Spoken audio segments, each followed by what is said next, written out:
Pues jodidos, a ver, ahora mismo la situación que tenemos es de un montón de familias con cargas, niños, hipotecas carísimas, pues abocados aquí unos despidos y en un futuro incierto la gente que se pueda quedar en la empresa porque realmente nos tienen abandonados de información y desamparados, ahora mismo desamparados nos sentimos. Nosotros muy mal, porque aparte somos el matrimonio aquí y bueno, está también mi cuñado y mal, muy mal. Avui el que farem és una concentració aquí a les portes de Nissan i després anirem caminant per lo que és la zona franca una miqueta perquè totes les empreses sàpiguen la situació i el que està plantejant Nissan. Ahir la manifestació que van fer per Barcelona va ser un èxit total. Hi hauria unes 3.000 persones, treballadors i treballadores afectats per aquest teòric expedient.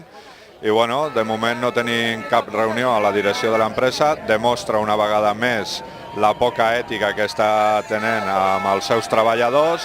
El que passa que una miqueta nosaltres ara estem a expenses de la possible reunió que el Sebastià, el ministre, tindrà amb el Sarkozy per al tema de la problemàtica que ha plantejat Nissan. Home, cap ni gens, no? Perquè al final que tinguis una problemàtica, que aquí presentin teòricament un expedient d'acomiadament de 1.680 treballadors i no s'hagi tractat, doncs no està molt bé, no? O sigui que no ha caigut molt bé aquesta reunió.